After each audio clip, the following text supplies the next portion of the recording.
નોકરી છોડી દો તો કેટલા સમય સુધી પીએફ પર મળે છે વ્યાજ? મોટાભાગના લોકોને નથી ખબર.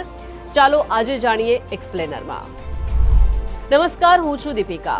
ઈપીએફઓ તમારા પ્રોવિડન્ટ ફંડ પર ક્યાં સુધી વ્યાજ આપે છે? તો મોટાભાગના રિટાયર્ડ અથવા તો નોકરી છોડનારા કર્મચારીઓના મનમાં સૌથી વધારે આ સવાલ હોય છે. તમારા ઈપીએફ એકાઉન્ટના પૈસા સુરક્ષિત રહે છે, પરંતુ આમાં વ્યાજ એક નક્કી સમય સુધી જ મળે છે. તમારા રિટાયરમેન્ટની જે તારીખ હોય છે તેના આગામી 3 વર્ષ સુધી વ્યાજ મળે છે. આ નિયમ નોકરી છોડવા પર પણ લાગુ થાય છે. 55 વર્ષ પહેલા રિટાયર્ડ થાઓ પછી શું થાય છે? તો ઈપીએફઓના નિયમ પ્રમાણે જો કોઈ કર્મચારી 55 વર્ષ પહેલા રિટાયર થઈ જાય છે તો તેના ઈપીએફ એકાઉન્ટ પર માત્ર 58 વર્ષની ઉંમર સુધી જ વ્યાજ મળતું રહે છે. ત્યારબાદ એકાઉન્ટ ઇનઓપરેટિવ થઈ જાય છે, એટલે કે તેના પર વ્યાજ મળવાનું બંધ થઈ જાય છે. જો કે તેના પૈસા પૂરી રીતે સુરક્ષિત રહે છે.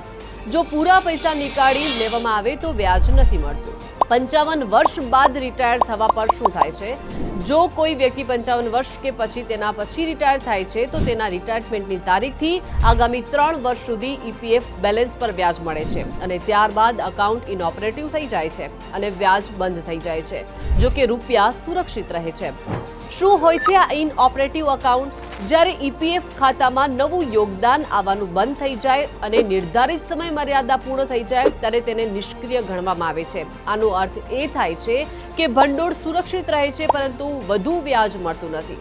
હવે આપને એમ થતું હશે કે આ જાણકારી કેમ જરૂરી છે? તો રિટાયરમેન્ટ પ્લાનિંગ માટે આ જાણવું બહુ જ જરૂરી છે. જો તમે લાંબા સમય સુધી તમારા ઈપીએફ પૈસા નીકાળ્યા વગર છોડી દો છો તો તમે એક્સ્ટ્રા વ્યાજ કમાવાનો મોકો ગુમાવી દો છો. એટલા માટે સમય પર રૂપિયા નીકાળવા અને યોગ્ય જગ્યાએ રોકાણ કરવું તમારા માટે ફાયદાકારક હોઈ શકે છે.